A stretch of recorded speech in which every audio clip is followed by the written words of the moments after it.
Bismillahirrahmanirrahim. Assalamu alaikum. I am Zainab Rashid and you are now watching Visual Literature and Education Department. Students, आज का जो हमारा lesson number है 52। आज हम पढ़ेंगे गैस क्रोमेटोग्राफी। अच्छा, इस टॉपिक में से हम क्या देखेंगे? शॉर्ट क्वेश्चन, लॉन्ग क्वेश्चन और important MCQs for your final term preparation. Video start करने से पहले आपसे एक छोटी सी रिक्वेस्ट है कि चैनल को सब्सक्राइब कर दें, वीडियो को लाइक करें और इसे शेयर भी ज़रूर कीजिएगा। तो चलिए स्टार्ट करते हैं। इस टॉपिक में से जो शॉर्ट और लॉन्ग क्वेश्चन बन सकता है और जो MCQs बन सकते हैं वो मैंने हाईलाइट किए हुए हैं। तो शॉर्ट क्वेश्चन यही आएगा, डिफ़ाइन गैस क्रोमेटोग्राफी। ठीक है, इसमें सिर्फ आप इसकी डेफिनेशन लिखेंगे और अगर नोट आ जाता है, right A note on gas chromatography, long question आता है, देन आपने इसकी डेफिनेशन, एग्जाम्पल, इसका प्रोसीजर और इसकी टाइप्स वगैरह लिखनी है। तो चलिए स्टार्ट करते हैं। जो इसकी डेफिनेशन है उसमें साथ ही MCQs भी बन रहा है। Gas chromatography is dash type of chromatography. First MCQs इसका ये बन रहा है, gas chromatography is common type of chromatography. ठीक है, ये आपने अंडरलाइन जो मैंने किया हुआ है याद कर लेना है। और गैस क्रोमेटोग्राफी जो है इसका एब्रीविएशन क्या है? GC। ठीक है, इसका जो एब्रीविएट है वो आपने याद रखना है, GC stand for gas chromatography. तो ये हो गया। नेक्स्ट है कि gas chromatography is a common type of chromatography used in analytic chemistry. Second जो यहाँ से पॉइंट टू बी नोटेड है वो है एनालिटिक केमिस्ट्री में यूज़ होता है। केमिस्ट्री की कौन सी ब्रांच में? एनालिटिक केमिस्ट्री में। किसके लिए हम इसे यूज़ करते हैं? For separating and analysing compounds that can be vaporised without decomposition. ठीक है, अब वो कंपाउंड जो कि वेपोराइज हो जाते हैं लेकिन डिकम्पोज नहीं होते, हम उसके लिए एक टेक्निक यूज़ करते हैं। कुछ कंपाउंड ऐसे होते हैं ना जिनको हम सेपरेट करते हैं, एनालाइज करने लगते हैं, क्रोमेटोग्राफी परफॉर्म करते हैं, तो वो वेपोराइज्ड में चेंज होते वक्त डिकम्पोज हो जाते हैं, हमारा प्रोडक्ट हमें नहीं मिलता। लेकिन ये हम उन कंपाउंड्स के लिए यूज़ करेंगे जो कि वेपोराइज्ड भी होंगे, ठीक है, और डिकम्पोज भी नहीं होंगे। ये MCQs आपने याद रखना है। नेक्स्ट है the gaseous compounds being analysed. जो गैशियस कंपाउंड्स हमने लिए हुए हैं वो एनालाइज्ड होते हैं, किए जा रहे होते हैं, जो वो क्या करते हैं? Interact with the walls of column. ठीक है, कॉलम की जो वॉल्स हैं उससे इंटरेक्ट करते हैं, which is coated with stationary phase. अब हमारे पास एक कॉलम है जिसके अंदर हम क्या परफॉर्म कर रहे हैं? Gas chromatography. अब वो जो हमने गैशियस कंपाउंड लिया है जिनको हम एनालाइज कर रहे हैं, सेपरेट करना चाह रहे हैं, वो जब उस कंटेनर में डालेंगे तो वो उसकी वॉल्स के साथ भी इंटरेक्ट करेगा और उस कंटेनर की जो वॉल्स हैं वो किससे कोटेड होंगी? कोई स्टेशनरी फेज होगी जो हम लेंगे उससे वो कोटेड होंगी। यहाँ से ये MCQs बन सकता है कि कॉलम किससे कोटेड है? With a stationary phase. Okay, next MCQs है हाउ मैनी, शॉर्ट क्वेश्चन भी है और MCQs, how many types of gas chromatography. अच्छा, गैस क्रोमेटोग्राफी की कितनी टाइप्स हैं? ठीक है, तो इसमें से हमने जो MCQs बन रहा है वो है 2 types. 2 types of gas chromatography are encountered. ठीक है, तो टोटल इसकी 2 टाइप्स हैं। तो हम देखते हैं कौन कौन से इसकी 2 टाइप्स हैं, उनके नेम क्या हैं। Gas solid chromatography. ठीक है, फर्स्ट वन है गैस सॉलिड क्रोमेटोग्राफी। इसका एब्रीविएशन क्या है? GSC, gas solid chromatography. ये अपनी एब्रीविएशन भी इसका याद रखना है। फर्स्ट वन ये है और सेकंड वन जो है वो है गैस लिक्विड क्रोमेटोग्राफी, GLC। ठीक है, इन दोनों के एब्रीविएशन जो हैं वो बेसिकली आपने ज़हन में रखनी है।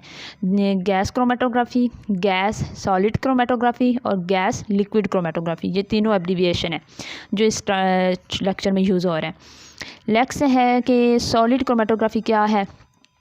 Solid chromatography is based upon a solid stationary phase. किसके ऊपर बेस्ड कर रहा है?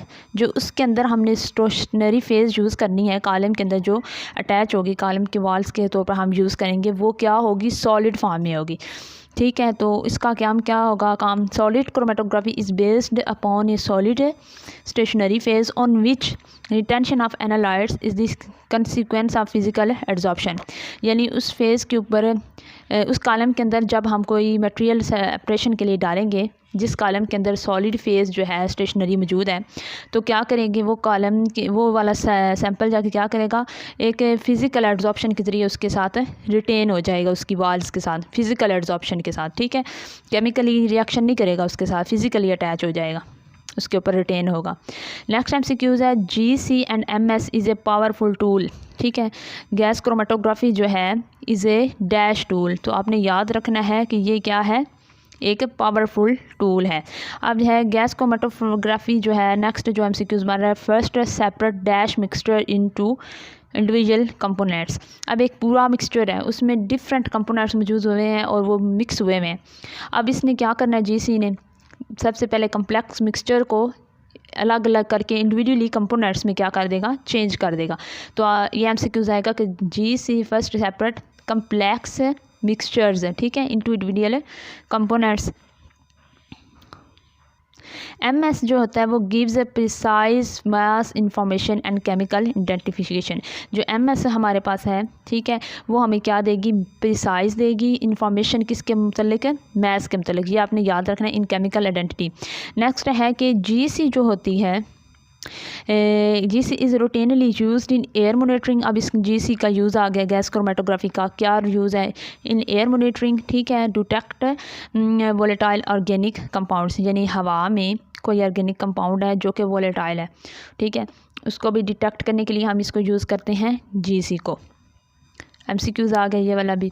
नेक्स्ट है VOCs, ठीक है, वोलेटाइल ऑर्गेनिक कंपाउंड जो हैं, ठीक है, ये वाला है, ये इसका VOC जो था ये इसका एब्रीविएशन है, वोलेटाइल ऑर्गेनिक कंपाउंड्स विच में अराइज फ्रॉम इन्वायरमेंटल पोल्यूशन। अच्छा, वोलेटाइल ऑर्गेनिक कंपाउंड जो हवा में एयर में जा रहे हैं, जिसको गैस क्रोमेटोग्राफी डिटेक्ट करने की सलाहियत रखती है, वो कैसे पैदा होते हैं, पोल्यूशन से, ठीक है, जो कि पोल्यूशन हो सकती है, हवा की पोल्यूशन हो सकती है, धुएँ की हो सकती है, पेस्टिसाइड्स जो हम यूज़ करते हैं वो, और धमाका खेज़ जो मवाद, ये सारा मवाद है उसकी वजह से।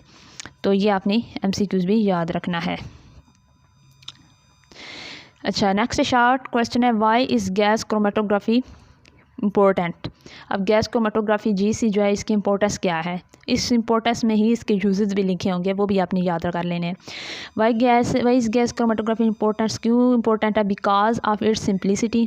पहली बात क्या है, ये परफॉर्मिंग करने में बहुत सिंपल है, लेकिन सिंपल होने के साथ साथ ये सेंसिटिव भी है, फ़ौरन डिटेक्ट कर लेती है, और ये बहुत इफेक्टिव मेथड है किसके लिए, इन सेपरेटिंग कंपोनेंट्स ऑफ मिक्सचर। तो ये 3-4 इसके बेनिफिट्स हो गए, सिंप्लिसिटी है, सेंसिटिविटी है और इफेक्टिवनेस है, ठीक है। नेक्स्ट है कि mixture of gases, gas chromatography is one of the most important tool in chemistry, ये भी आपने याद रखना है। नेक्स्ट है कि gas chromatography is also useful in analysis of dash. Analysis of किसके लिए, हवा के पोल्यूशन के एनालिसिस के लिए। अगर ब्लड के अंदर अल्कोहल है, उसको रिकॉग्नाइज करने के लिए, आइडेंटिफाई करने के लिए, ठीक है, एसेंशियल ऑयल्स को एक्सट्रैक्ट और उनको यूज़ करने के लिए उसमें भी यूज़ होती है। और ढेर सारे फूड प्रोडक्ट के जो इंडस्ट्रीज़ हैं प्रोडक्ट बनाने वाली, उनमें भी क्या होती है, गैस क्रोमेटोग्राफी जो है यूज़ होती है। ये इसके यूजेस भी थे और इम्पोर्टेंस भी थी। नेक्स्ट आ गया है, what are the advantage of gas chromatography. Gas chromatography के एडवांटेज क्या हैं, फ़ायदे क्या हैं। पहले हमने ऊपर भी पढ़ी कि ये बहुत इफेक्टिव है, इसकी एफिशिएंसी अच्छी है, सिंप्लिसिटी है। तो यहाँ पर भी हमने इसके ये बताना है कि what are the advantage of gas chromatography क्या है, due to its high efficiency, ठीक है। GC allows the separation of components of complex mixtures in a reasonable time. यानी कि जितना ज़्यादा कंपोनेंट सोल्यूशन जो है जिसको हमने सेपरेट करना है, हमारे पास जो मिक्सचर है वो जितना ज़्यादा कम्प्लेक्स होगा ना, उसके अकॉर्डिंगली उसके सब कंपोनेंट को सेपरेट करने में रीज़नेबल ये टाइम लेगा। अगर वो कम कम्प्लेक्स है तो कम टाइम देने जो लगेगा, अगर ज़्यादा कम्प्लेक्स है तो बेसिकली ज़्यादा टाइम लगेगा। तो ये उस कंपोनेंट्स ऑफ कम्प्लेक्स मिक्सचर के जो हैं उसके ऊपर बेस करता है इन रीज़नेबल टाइम। तो यहाँ से MCQs बन सकता है कि GC allows the separation of dash of complex mixture, components of A complex mixture. Next है कि एक्यूरेट क्वांटिटेशन, ठीक है, एक्यूरेट क्वांटिटेशन देता है, क्वांटिटी जो है वो कौन सा सैंपल के अंदर कौन सा कंपोनेंट कितनी क्वांटिटी में मौजूद है, तो वो हमें एक्यूरेट देता है। हर सैंपल के अंदर जो उसका कंपोनेंट है, हर कंपोनेंट की ना जो क्वांटिटी होगी वो एक्यूरेट देगा, ठीक है। Usually sharp producible peaks are obtained, यानी ये जो हम जब परफॉर्म करते हैं तो पीक से हमें पता चलता है, जो फ्लो कर रही होती हैं पीक से पता चलता है कि कौन कितनी एक्यूरेट है, किस सैंपल की कौन से कंपोनेंट की कितनी एक्यूरेट क्वांटिटी है, नेक्स्ट है कि मेच्योर तकनीक with many application notes for available या फॉर यूज़र, यानी ये मेच्योर तकनीक है। और यानी मेच्योर का मतलब ये है कि इसकी जो एप्लीकेशंस है ना, इसके इस्तेमालात हैं वो काफ़ी ज़्यादा हैं और इसको इस्तेमाल में लाना भी ज़रूरी है। और इसके जो इस्तेमाल हैं वो बहुत सारे लोग जो है ईज़िली अवेलेबल है उनके लिए, यूज़र के लिए ईज़िली वो इसको असेस कर सकते हैं। नेक्स्ट है जो शॉर्ट और लॉन्ग क्वेश्चन बन सकता है, what are the disadvantage of gas chromatography. अब इसकी आपने डिसएडवांटेजेस बताने हैं, कौन कौन से हैं।